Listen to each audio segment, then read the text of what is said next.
Oh, and we're just getting straight into things. We're getting everyone into these lobbies as we do have our grand finals. As you said, it was a close series. Solar was just barely able to edge his way out of Dream. The Dream is not alive.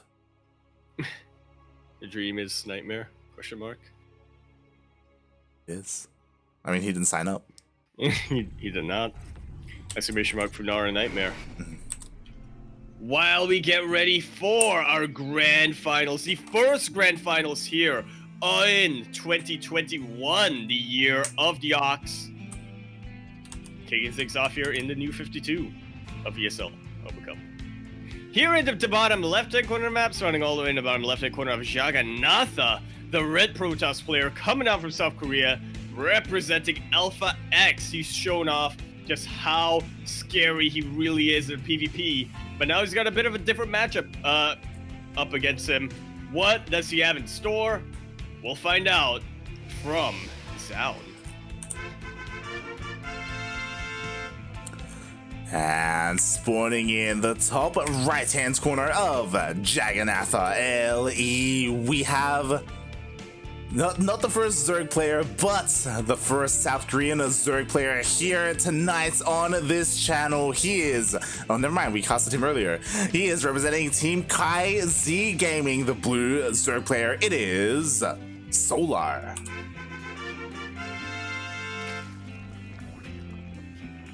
We did cast him earlier, but you know what? He's still the first.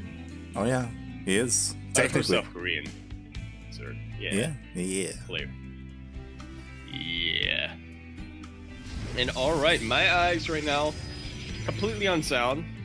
Not just because we followed him from the semifinals, but also just because, again, we talk a lot about his PvP and how on any given day he can take out some of these giants like Trap or Stats or Zest, but his PvZ, that's not necessarily something we really know him for. Yeah, it's one of those things where I'm really curious to see how Zoun plays this out for that reason. We've seen plenty of times Trap or Zest or Stats versus Solar here in these weeklies. Zoun, not so much. So I'm really curious to see what kind of player Zoun is in this matchup. Is he one to go for that Sky Toss, for that Stargate play? Is that what he favors, or does he more prefer his Twilight Council play instead, like these kind of like Charge Lot Archon pushes? What if I got nothing, honestly. I was trying to come up with what would Patience do. Yeah, like the other thing is like you can be a little bit more old school, go like triple Oracle into like Blink Stalkers or something, like play like Stats, play like Darkness instead. We shall see, as we do have a Stargate. All right, well, triple Oracle is still not off the table. Neither is Mass Oracle. True. Hashtag play like Zest. There we go. Play like Zest, and that's how he was able to win as many of these Asia Cups as he could. Did he do that last week? I remember he did that recently again. He did that a couple of weeks ago. Yeah, it was either 2 weeks ago or last week where we were even bringing it up like, hey, remember that one time where Zest went like Mass Oracle and then he did it again and we were like, oh my god. He did the thing! Stay the line! He did. Oh, God. We shall see. So far, everything's pretty standard. Solar, he does not skip the scouting. He does dive in with his Overlord, and of course, he sees a Void Ray. What's important is that what comes after the Void Ray. Exactly. Void Ray is so ubiquitous nowadays in PvZ that you don't have to be worried about the first one. You gotta be worried about if they get a second one, or if they just get the one Void Ray and transition out of it, or if they go for Oracle sit behind that. Again, just world at his fingertips. Oh yeah. Zoun. Exactly, and it's gonna be a second Void Ray. Interesting. We do have a second Void Ray coming out. This could be indicative of a second Stargate, but oh, never mind. He throws down a Twilight.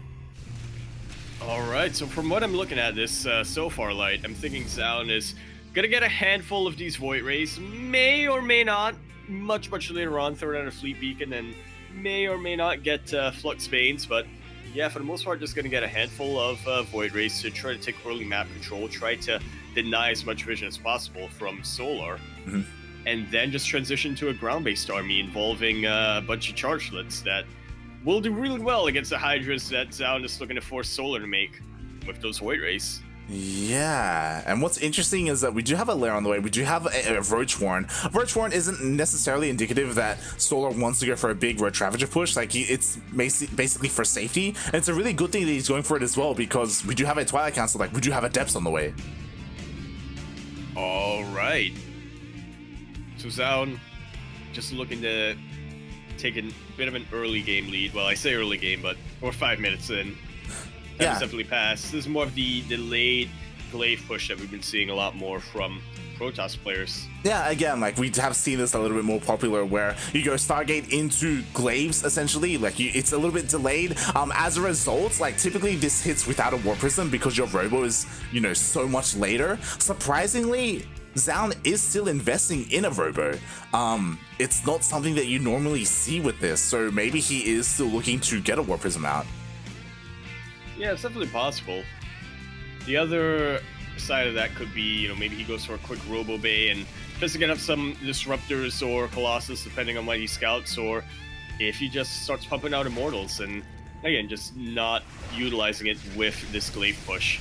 If he's even going to push out, his gateways are going to be finishing up, but we'll see how many Adepts he actually gets behind this, because he is being pretty greedy when it comes to his tech. There's the Warp Prism, okay. Yep. So we do see this is going to be 8 gateways with this War Prism. So this is so dedicated. Yeah, there's going to be a lot of Adepts in this attack. And what does Solar have to defend? Like, he does have the tech to defend. He's working on some upgrades, but right now he just doesn't really have an army. He doesn't have any Roaches. He's going straight into Hydras, and that's not ideal against Glaive Adepts. No, it definitely is not. I feel like Solar misread the situation by just a smidge. Oh, but what's so important is that the Baneless is about to finish up. If he has a couple of Lings ready to morph in, like, he can utilize them to help defend. But he does not at the moment. He has to remake them. They are starting to stream out here. And a shade right on top of the heart of the Hydras. Look at how quickly they fall. Exactly. Every single Hydra goes down. All the Queens are going down. The important part is that now that the Hydras and Queens are dead, there's nothing to stop the Void Rays. They just push on forward into the natural. I cannot believe this. Like, Zoun, GG is called. Takes game number 1 in very quick and decisive fashion. This is the day of the upset, Light.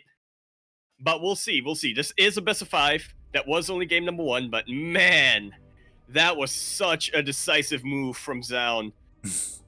I was really worried with his with how many gateways he got, with the fact that he also got that War Prism, right? I was thinking, if you're gonna get that many Adepts, why don't you just, you know, skip out on the Void Ray on the Stargate entirely? But then we found out why. It's because he wanted to play those mind games. He wanted to make Solar think that he needed a ton of Hydras and potentially also Banelings because of to chargeless and what have you. But turns out all Zoun needed, snipe the anti-air real quick with those Adepts, let the Void Rays reign uncontested. Yeah. I mean, that is the purpose as to why you go for a Twilight Council after that Stargate. It's you get the Stargate to deny all the scouting information, and then you go into those Adepts. But as you said, like, what he did was still a little bit unique because he did still wait for that War Prism.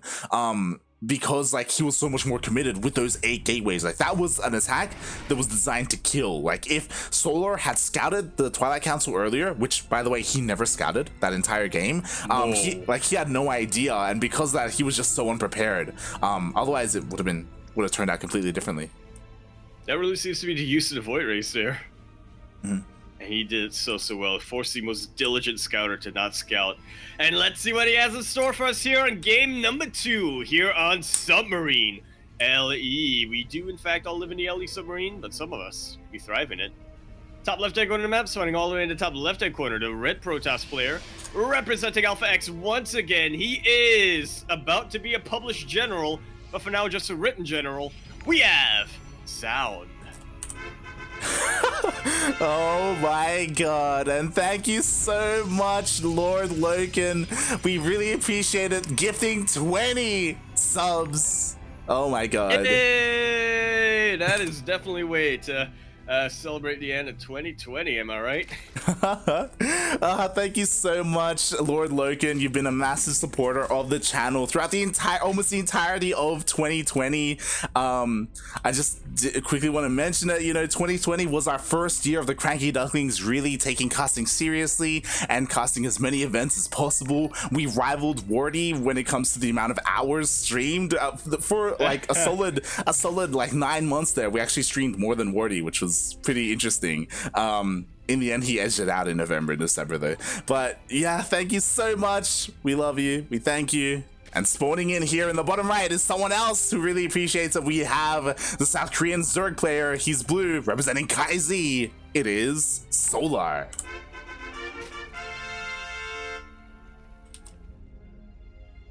I'm just grin.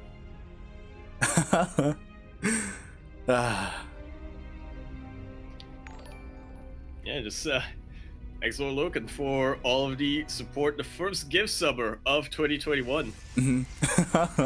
Thank you. What's Turbo Quacker? We need to get that rivalry going on again. We do. Oh my god, we really appreciate it. Thank you.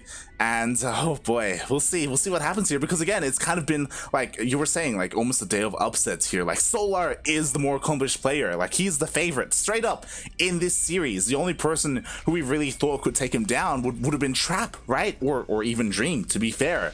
But here Zoun is, and mate, he's not going for a Stargate.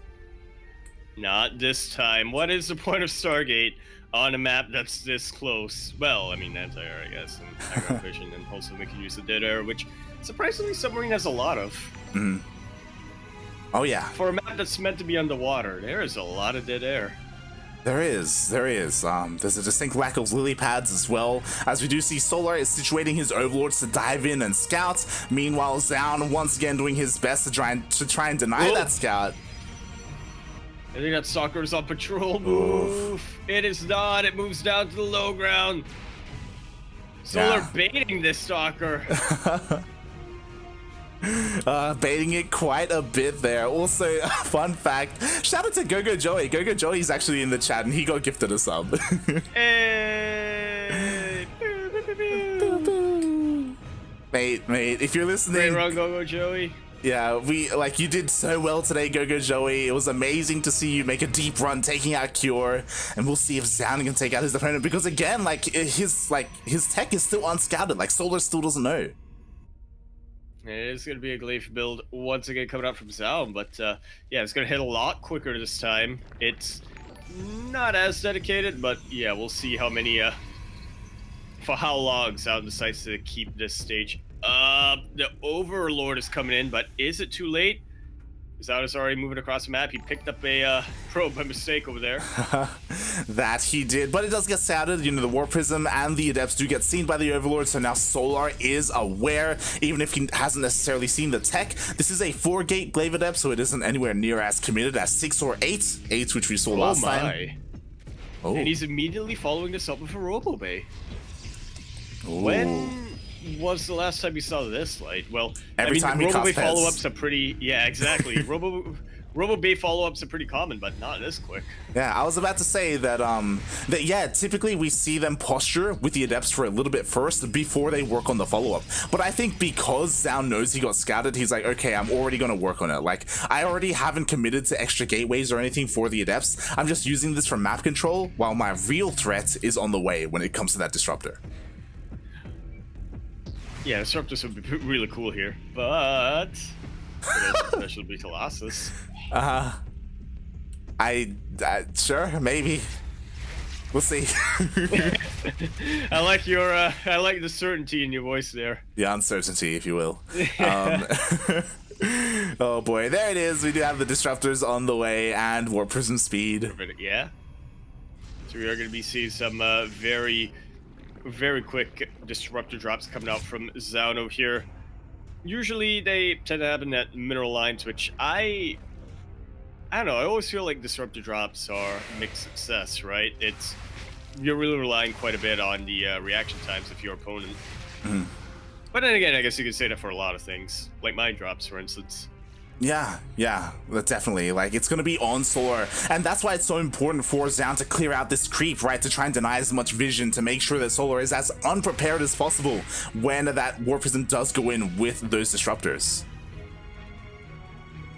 And he's doing a really dang good job of doing it so far. Solar, I mean, I feel like he got the bare minimum amount of roaches that he wanted to in order to defend against the Adept push, because now he doesn't really have much of a force that's able to take control of the map.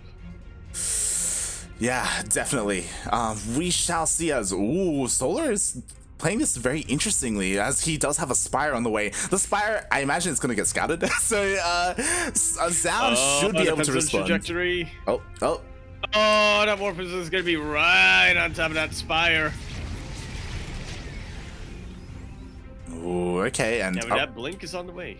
Yeah, Blink is on the way, so Zoun, he's already aware of the potential mutas that are going to be coming out. It's going to be interesting to see if Solar actually allows this Spire to finish, because it was scouted pretty early on, so I don't know how useful that tech is going to be. Regardless, even though the Spire was scouted, it is possible for Solar to find some damage with the mutas. Yeah, I mean, coming in by surprise is one thing, but it's also another thing where you're able to outmaneuver the entire defenses of your opponent. Oh, the Disruptor is getting pretty low, but does get hot picked up. A good chunk of the roaches taken out here for Solar. Yeah. It's overall pretty good damage for Zoun. Yeah, like, he is finding some value. He hasn't been able to get any juicy connections in a mineral line, unfortunately, and the value that these mutas bring, like, even though they're not going to be able to potentially deal some damage in a mineral line, they can shut down that War Prism. Oh god! Oh, and it doesn't have to shut down a mineral line light, because the Lings are going to do it for him. Oh my god, the Lings, they do slip on in. Meanwhile, at the same time, Zoun is going in with his main army. They're trying to equalize as best as he can. He only has these disruptors here for splash damage, where it's not going to be anywhere as reliable against Zerglings as, say, you know, something like Colossus, maybe? Sure. Meanwhile, guns, yeah, nice force field, but it looks like the mutas, they dive on top of the War Prism. Just like so. You were talking about it, Light. That is the main use of the mutas at this stage of the game. Solar really pumping ahead in army supply, really shutting down this army.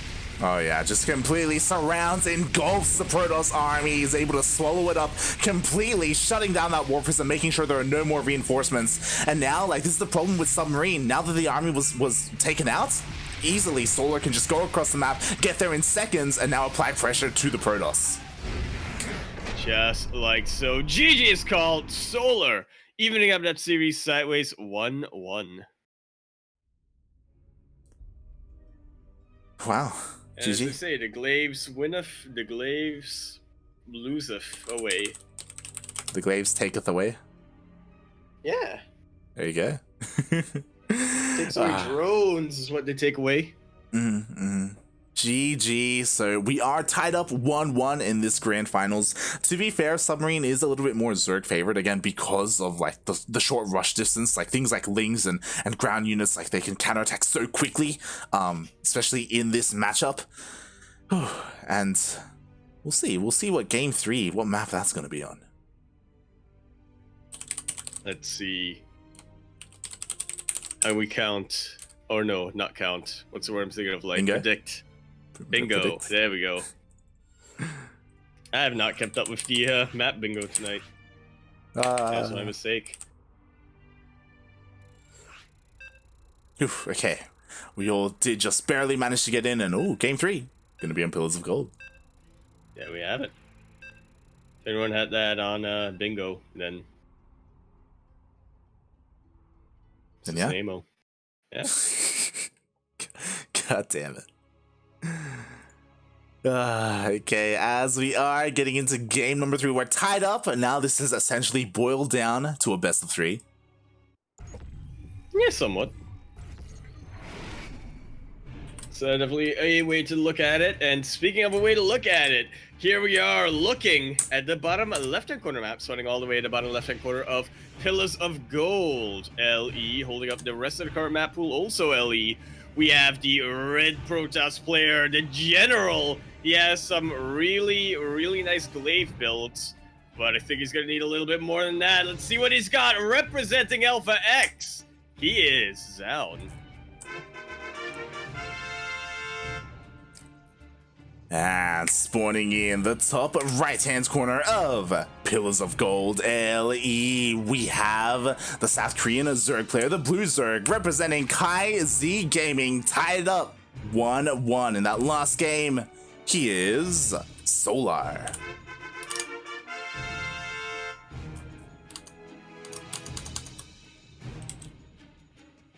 Pillars of Gold.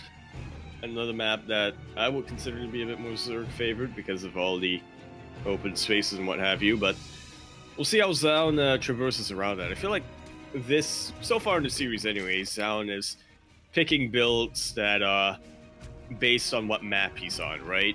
Mm-hmm. He went for the 4-gate glaive build on Submarine because it was a shorter map, so he could, send his Warp Prism back quicker, get those disruptors to drop a little bit quicker on the other side of the map. Meanwhile, Jagannatha, a bit of a longer map, so he went for a bit more of a mid-game oriented all-in. Yeah, we'll see. Again, I'm curious to see if Zoun is going to embrace the double Stargate play, because that's something that we've seen on this map before. We've seen Solar lose on this map before against that, attempt to go for like a big all-in to stop that from happening. That was kind of the tale of the previous couple of weeks, where Solar in ZvPs just doesn't want it to go to that late game, and he just comes up with varying different ways of like all-ins to try and end the game earlier. So is Zoun in there? Yeah. So like, is Zoun aware of that? Like, is he willing to go to that late game? Is he himself comfortable with that, or maybe not so much? Yeah, it's funnily enough, because we know Zoun so much for his PvP, we rarely think of his late game. yeah, it's something that we don't see too often. So I'm curious to see if he is flexible enough to embrace that Stargate style, to embrace that late game style in PvZ, especially because a lot of people are saying that it can be a little bit Protoss favored if they get there. But that's the big question here. We already have the beginning of things. We do have a Stargate on the way. The first of many. Maybe. Potentially. Yeah. Potentially, as Solar, he dips in. Put that up. Oh my God, I haven't casted Pocket Mike in so long. I missed the Latin American weeklies. I need him back. God damn it. It's been like a year. It's been a long time. I know that some people were asking about it in chats. Unfortunately, the EU and NA servers are still broken. Hopefully not for too much longer. Maybe another week or so. It's because it is delaying a lot of events, even like Spitter events, like the Latin American events, like they've been delayed as a result. Our own as well, Duckling Showdown. I cry every time. Every time. Feels bad, man. It's already next year. Oh God. But as we are getting into the swing of things, we do see that Zoun, he is getting a relatively, he's just getting a third base. He's making sure he's able to defend it with his Void Ray. And it looks like Zoun is just playing a bit more economic this time. Yeah, still no other tech structure being thrown down. Instead, that faster third. Like, there is no Twilight Council or second Stargate quite yet. Because of this, I was about to... Oh, there it comes, Light. Hold on. To get Paco Mike on the phone, because that is not double Stargate. That is double Stargate plus another Stargate. Man, we got some triple Stargate play coming out from Zoun. Someone get Pocket Mike on the phone. This is his bread and butter. This is what he's known for. Oh, and how is Zoun going to play this out? Okay, so because this is triple and not double, like typically we see a bigger commitment to these Void Rays, and as a result, a faster Fleet Beacon. Regardless, like when you're up against someone like Solar, like you need to make sure like you can't neglect your AoE. Like you have to be sure that a Hydra push is going to be coming. If he scouts this. He's definitely, definitely wants to be looking at getting a Robo Bay or a Templar Archives as quickly as he can. But for now, he is just scouting around, trying to pick things off little by little.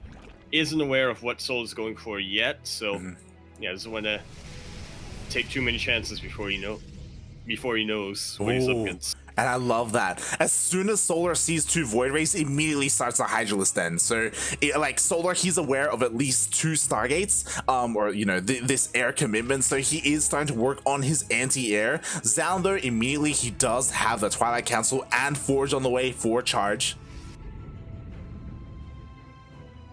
And we'll see if he actually uses charge, or if this is going to be another one of those adept Void Ray timings.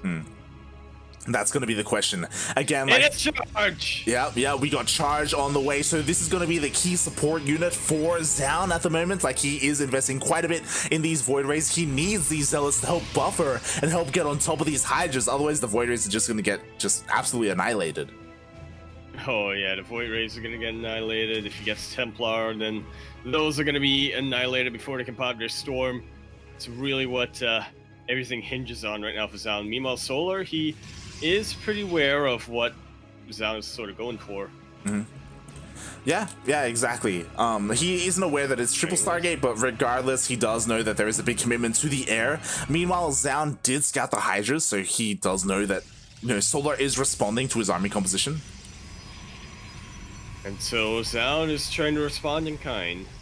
Yeah, exactly. Storm is on the way. It's being chronoed out again. It's so important that Storm is finished for the Protoss. Like, you need those Storms to land once again on those Hydras, on the Ling Bane. And we were talking about this, you know, as we were getting into this series. Solar, he does not like the late game. In this matchup specifically, he is not fond of it. He is one to like cut workers at a certain point and just go all in. He doesn't throw down a Spire, he doesn't get a Hive, he just focuses on this lair based army, and that so far it looks like that's what he's going for. Yeah, usually that point is 55, but sometimes it's 80. Yeah. He has droned up quite a bit. That will hurt like his overall army size, but he will be able to remax a little bit faster. He'll be able to max out faster as well.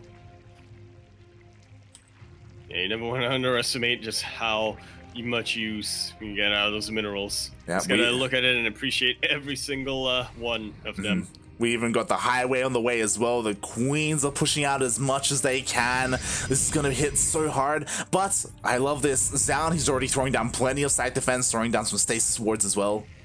Oh. Does not want a repeat of game number 2. This one got popped somewhere earlier on, but guess what? All of these Banelings looking to get popped just like so. Most of them do get killed. But there's still a very healthy Baneling count available right now for Solar, trying to open up an avenue of attack, trying to just hit at multiple different angles. What's important, Storm did finish. There's plenty of High Templar here. 4 High Templar with those Storms, with plenty of energy to use it. So it's going to be on Solar to try and split his army as best he can to avoid them. All about a micro, all about a position right now. Solar does not want to give Zoun too much of an inch. A lot of Banelings do crash into mostly Archons. Not the most efficient use of them. The Zealots march forward, looking to provide a bit of a buffer. The Storms do land. Ooh, the Storms but I do fear land. this may be too much for Solar. We'll see. It looks like there's no more Storms left. Actually, you know, there we go. 1 Storm does get utilized, and the Hydra count is getting thinned out, so the Void Rays are actually going toe-to-toe with them. That they are going toe-to-toe with the Queens as well. These Zealots, man, they are the absolute MVP of this fight. Yeah. Oh god, the Zealots go down. GG gets called. Zoun is on match point.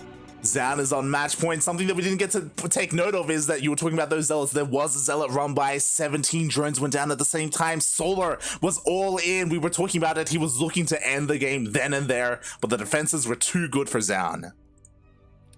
Way too good.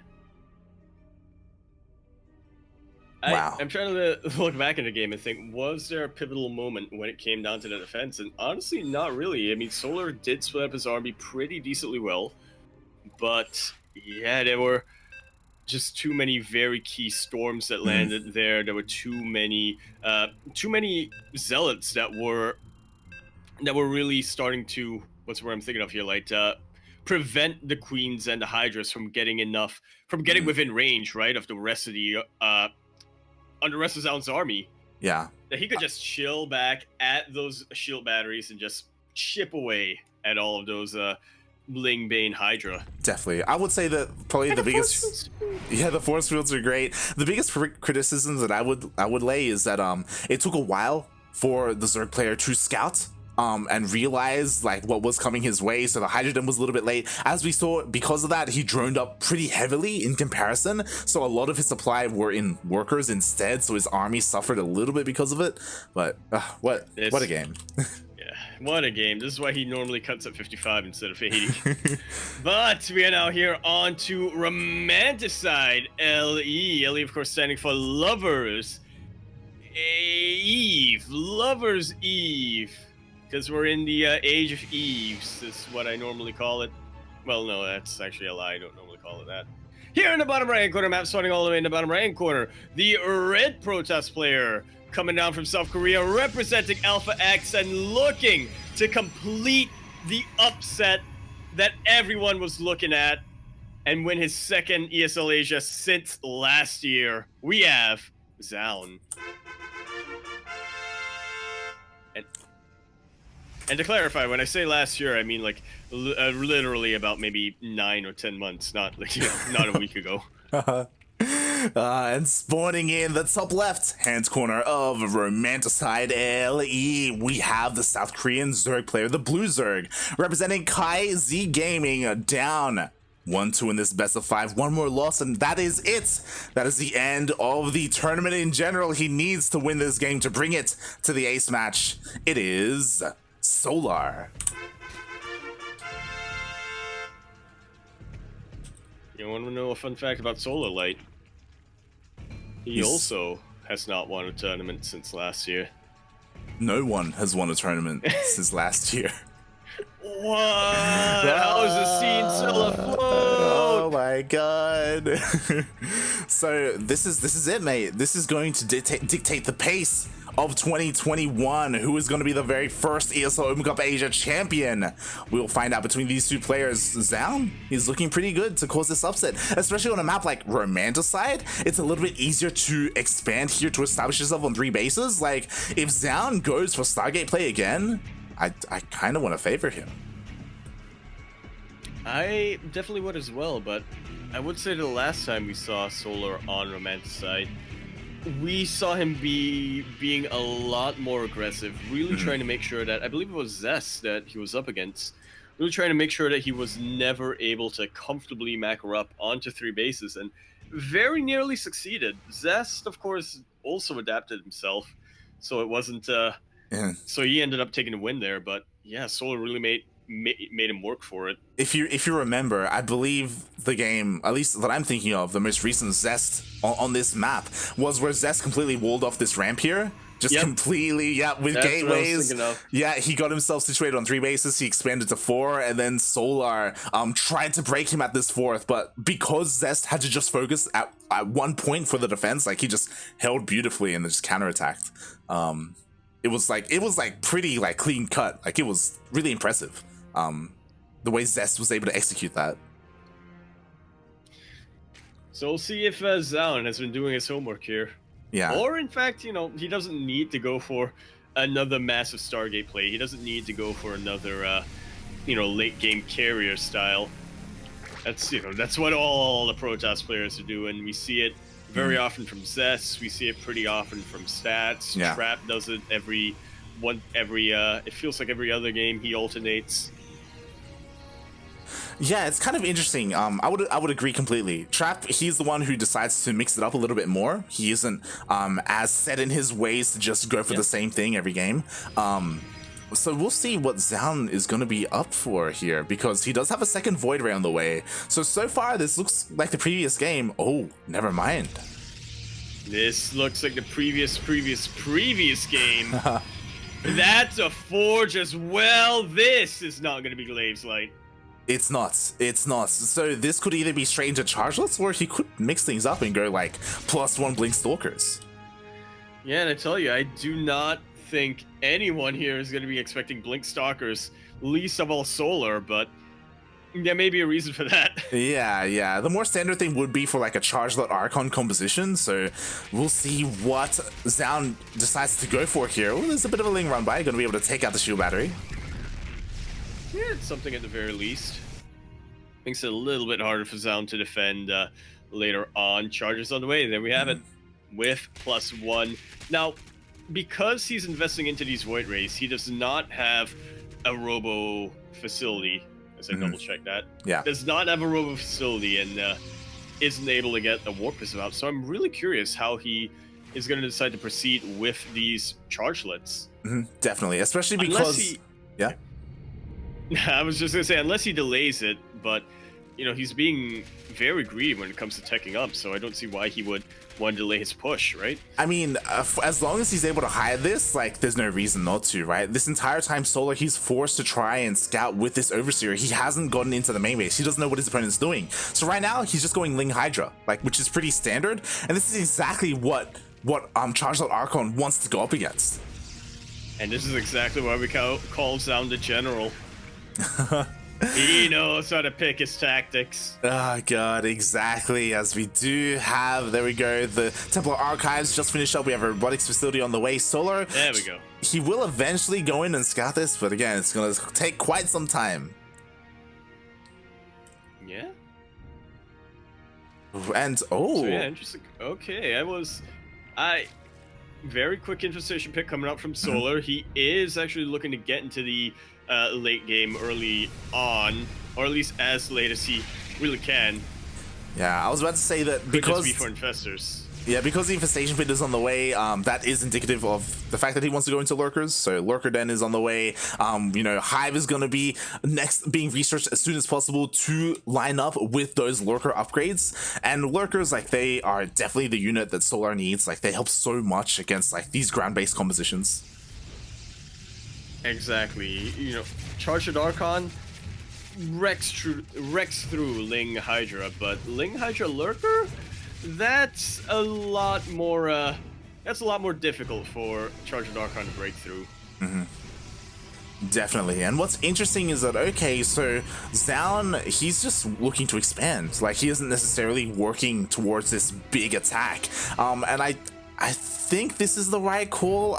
Part of me feels like there's a window of opportunity here for Zoun before the lurker den like really kicks in, before lurkers come out where he can deal some damage, but he's opting not to go for it. Yeah. Just waiting until he's really nice and well situated. Part of it could be that, you know, he just has not been able to get onto the map for so long. He, for the most part, has been stuck on his side of the map, not really scouting either. Yeah. Turning out hallucinations and what have you. So he has no idea what's in store for him. Exactly. He has an observer over here, and it already sees the creep threat. It sees the rest of the army. So yeah, he's just posturing to defend.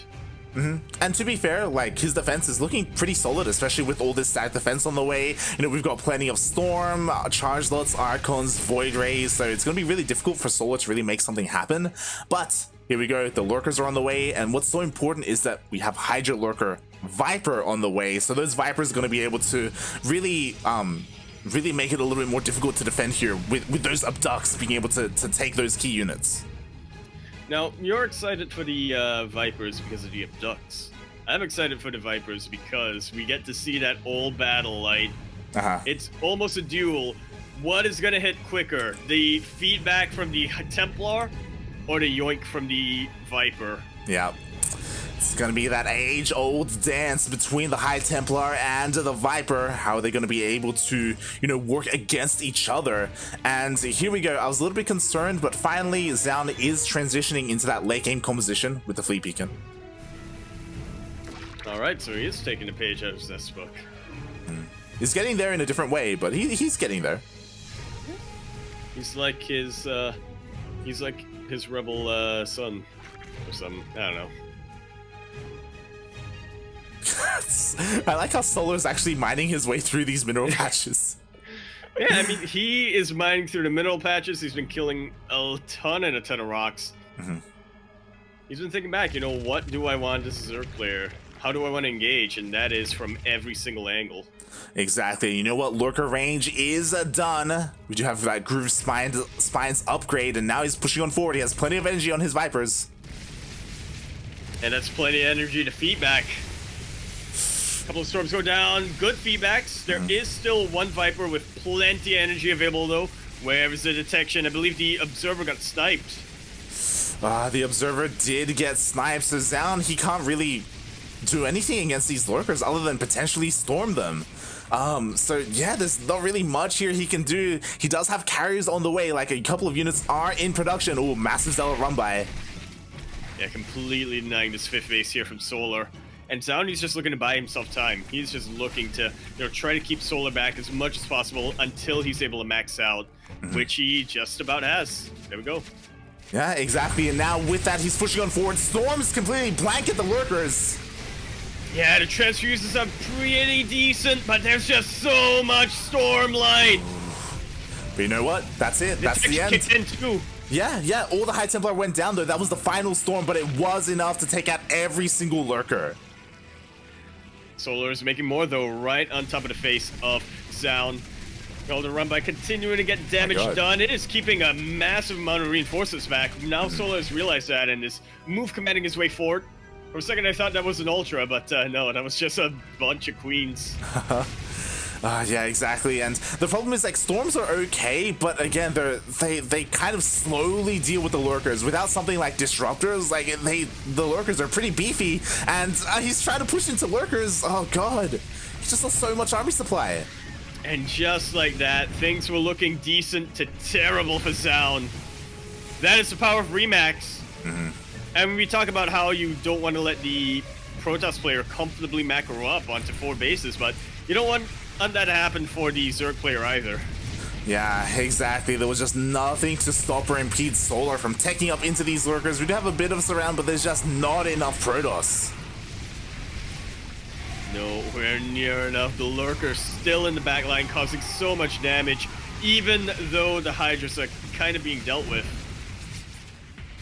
Yeah, there's just not enough. Like, all the interceptors were taken out. There's no more Storm. There's no more High Templar. There's nothing. GG. Solar taking us to the ace match. Once again showing that you don't need to go into the late game to fight the late game. Yeah. Well, we'll go with that. Yeah, Solar, he just maxed out with all his lurkers. And again, like, Zoun was able to deal with the first wave, relatively nicely, but it was that second wave, right, where just so many lurkers were morphed in, and maybe there was an opportunity there for Zoun to push out and get on top of those morphing lurkers, but he just didn't have that much supply. A lot of his army was across the map, harassing with those zealots, and yeah, he couldn't deal with it. That he could not. Or maybe too many workers. Maybe. He was on like 70 something though. There's the end there. Yeah, but that's too many. If he was on 70 workers, that's 35 too many. No, wait. 25 too many. Yeah, for Zoun, you could maybe even argue that he was maybe taking up to carriers a little bit too quickly. Like, he should have focused a little bit more on that ground army first, because he was kind of caught out spending a lot of his money in that carrier production, and as a result, his army overall suffered. Yeah, I definitely agree with you there. Carriers would have taken. I mean, we just saw carriers did take way too long to be really effective against the immediate threat, but. Here we are on the ace match, the final map of the evening here on Oxide LE. What a way to end this tournament. Here in the top right-hand corner map, swatting all the way in the top right-hand corner, the red Protoss player coming out from South Korea, the general himself, representing Alpha X. We have Zoun. And spawning in the bottom left-hand corner of Oxide LE, we have the blue Zerg player representing KaiZ Gaming. He brought it back, was able to bring it back here to the ace match. This is the final game of the tournaments of the finals. It is Solar.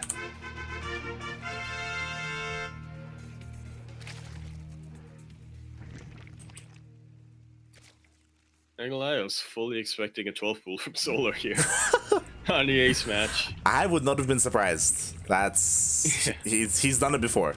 And it is Oxide, Yeah, it is Oxide. But we did see that Solar, he did go for a hatch first, so nothing too crazy. Zoun even went for a probe scout as well, so even if there was a 12 pool, it would have been scouted as early as possible for Zoun.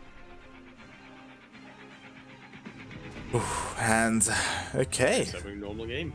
Yeah, we are having a pretty standard game so far, but what does that mean exactly, right? I think our eyes, right now at least, are on Zoun. Is he gonna go, like, he's had a pretty wide variety of builds so far this series. Yeah, I mean, no game has been identical to the last, or at least no build has been identical to the last from Zoun. A lot of them were similar, but not... The way he got to his endpoint was always pretty different there. Yeah, definitely. With the last game being the most unique one, where he went straight into Charged Up Archon, but again, he wasn't very aggressive with it because it got scattered early on, so he just focused on his defense instead. Yeah. And then he went into carriers, because what else is a Protoss player supposed to do on Romanticide?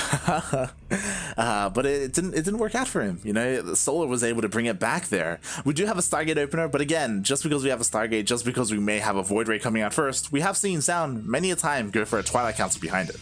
Yeah. And he is hiding that Stargate. So maybe it's not even going to be a Void Ray first. Maybe it's an Oracle into a Void Ray, or maybe, hear me out, Light, Triple? it's Mass Oracle. You're like, nah, mate, 3's not enough, mate. He's gonna just keep pumping out more and more oracles. It's possible. I don't know if Zoun is that kind of player. We shall see. As oh my god, Oracle first. Oracle first. Okay. He's gonna get it. He's probably gonna get a second one at least. Yeah. From where he put that Stargate. And again, if you're looking to do damage across the map early on, 2 oracles are the minimum. We shall see. As you know, some players do just get 1 oracle and then just go straight into a Void Ray, just to get the oracle faster. But there it is. We have a second oracle. Yeah. And then we're gonna get a third Light. And then we're gonna see another Stargate and just go mass oracle. And then we're gonna the dream. Oh god. Or we could see a third base. Hopefully not the dream, because you know Solar did take out Dream in the semifinals. Like it's not what you want to be right now. But I tell you what if Zoun is looking to be Nightmare, another Protoss player on? I would hope. Nightmare's on NV, is he? Yeah, on the same team. He is on NV. Or is he on FX? Oh yeah, he's on NV. Yeah. I was thinking of Australia. He is the other Alpha X Protoss player. Australia, nice as well. Oh yeah. And for now, yeah, so Zoun kind of forced to reveal his head a little bit early. Oh, what a timing here for Solar. Oof. Just seeing those buildings. Yeah. Before the Overlord goes down. Exactly, nicely done. So Solar is aware that it isn't a double Stargate opening. He did see the Twilight Council and the Forge, so he's gonna be feeling pretty good right now. This is where Zoun cancels both of them. Cancels both, throws down double Stargate. That'd be great. There we go.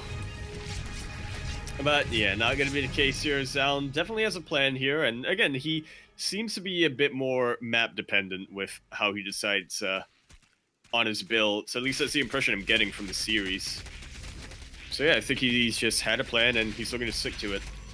Yeah, and I love this. He's even completely walling off here at the third base location, making it a little bit easier to defend against things like run bys. And speaking of run bys, mate, we got some drop. Mate, the Queens. Here's a taxi. Oh boy, yes, we did have Pneumatized Carapace finish up as well. We got plenty of Lings on the way. Solar, he has stopped drone production here at 49. And with that, he is completely all in. Zoun, I mean, he walled off at a certain, but is that really going to do much against these drop lords who are going to look to get right on top of this army? Doesn't wall in his natural base as well. That he but does. His main army is looking pretty vulnerable. Exactly, and there's nothing to stop the Overlords. There's no Void Rays whatsoever. The Queens, they get dropped down. And the Oracles do come back home. That is exactly what he wants to deal with the Zerglings, but he does not want to get too close to the queens. There are a lot of them, and those oracles don't have a lot of health. No, they do not. They are so weakened from the earlier harassment. So far, he's been able to kill or deal with the majority of the Lings. The Lings are trying to sneak on in, but Solar, he just can't find a way in. That he cannot. Guardian Shield being popped right now. And it looks like Zoun is getting a little bit worn. Pops the battery overcharge. But the vials are absolutely delicious. Yeah, and the Immortal and the rest of the reinforcements are starting to make their way from the natural, starting to get up close and personal with the army of Solar, and Solar's getting dealt with. He's getting cleaned up. What a surround and what a flank. This is why you don't want to fight right in the middle of two bases. Exactly, like that's not the ideal position to be in if you're a Zerg player with your main army and everything gets cleaned up.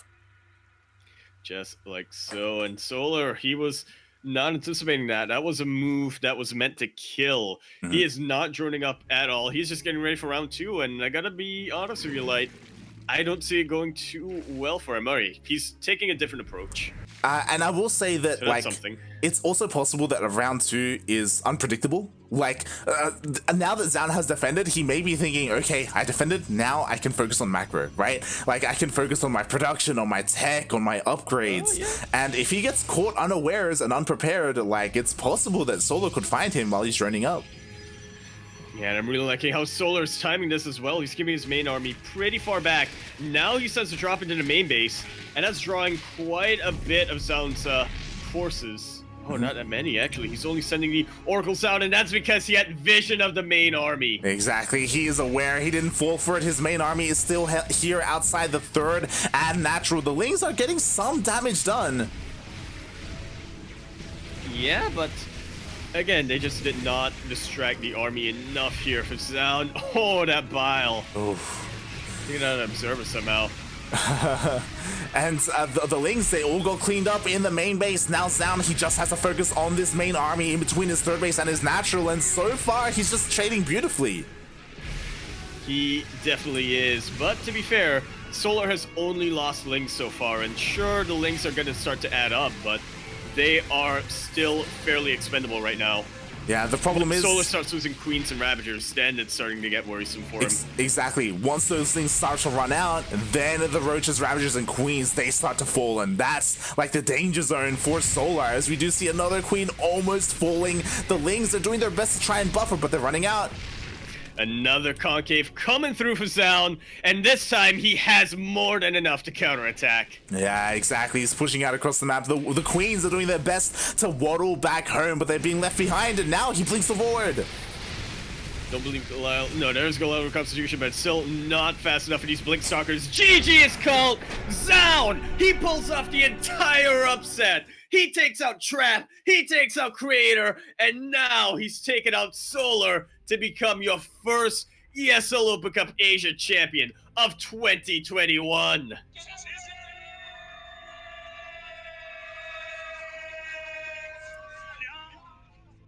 The rise. The rise of Zhao Yun. My god, GG, well played. Congratulations, Zoun, for being our very first 2021 ESL Open Cup Asia champion. And what a run he had today. What a run he had. I actually completely forgot. He also took out Time 2-1. Yeah. Very early on today. He was up against some very, very tough players from each race. In fact, I mean, some of the best of each race. Solar and Trap, I mean, definitely right up in the top. Creator was climbing up his way. Time, easily one of the best foreign Terrans. Yeah. That was what?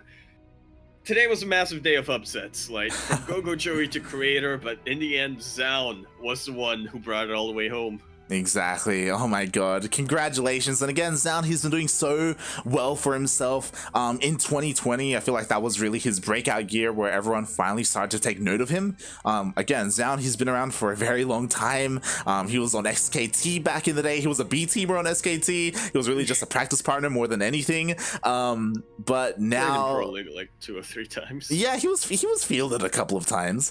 But now he is back and he's looking better than ever. Like 2021, like we're waiting. Like there are a couple of these players who have slowly been like gathering energy, like Zoun and Armani and Ragnarok, and we're just waiting for them to finally like break free and blossom.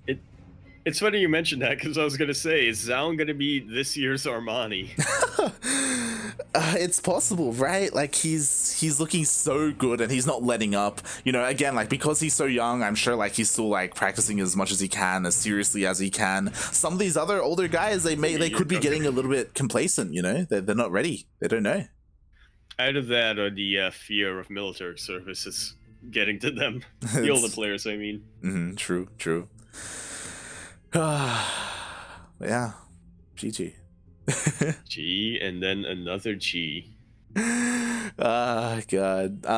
Yeah, I'm just so happy for Zoun. Well played. Again, this is his second win. He only won one in 2020. Now he's won his one for 2021.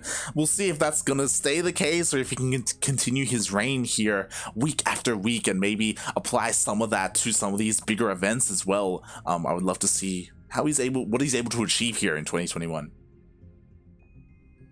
So not full on in agreement. There are a lot of players who were building up momentum throughout 2020. You mentioned them earlier, like Armani, like Ragnarok, like, I mean, you could even argue players like Nice and Estrella and Time as well, who were building up so much momentum. Let's see how far they take it in 2021. That's kind of what you said, but I couldn't have said it better myself. GG and yeah. Again, we mentioned it earlier. Happy New Year! Thank you so much, Lord Logan, for the 20 gifted subs earlier.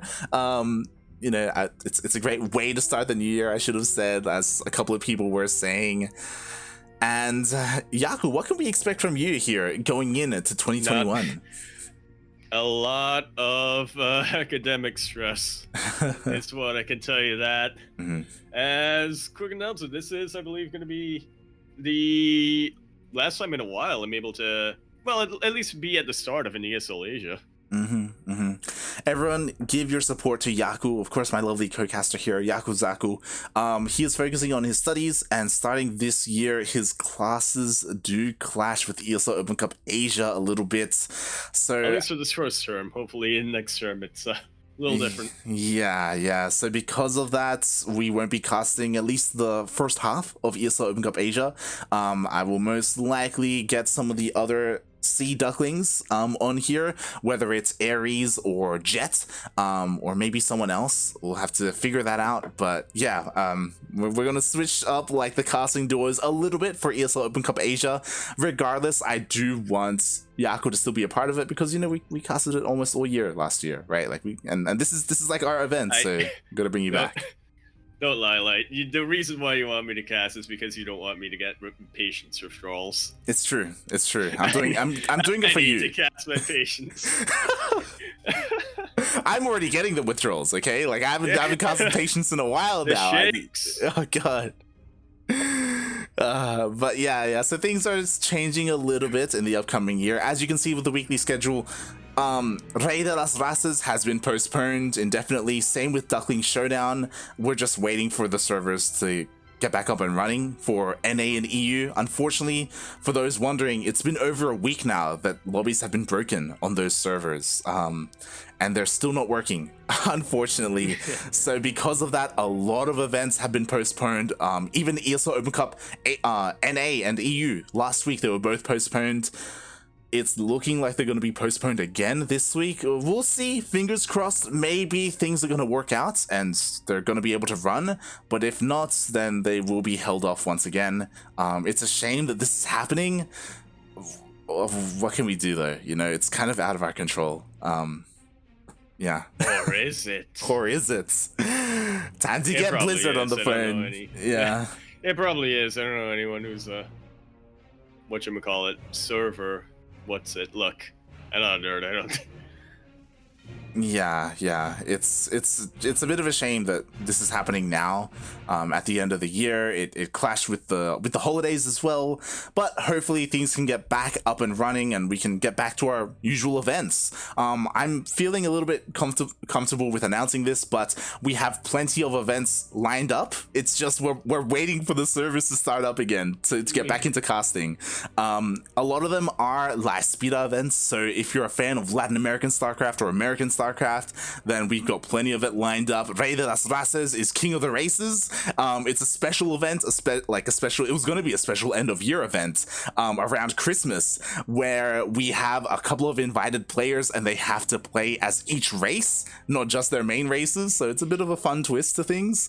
And we also have Rebirth on the horizon as well, which is a Chilean only event. There's a Peruvian only event in the horizon as well. Like, we've got plenty coming up in store. Another FFA.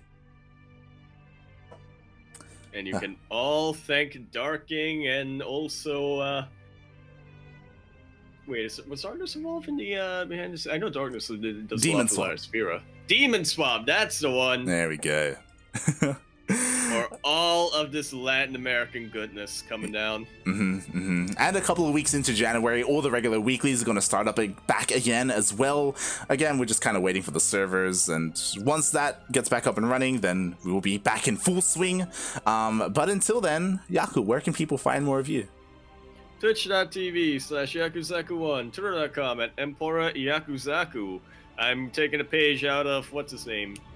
Loco's book and trying to use Twitter more this year.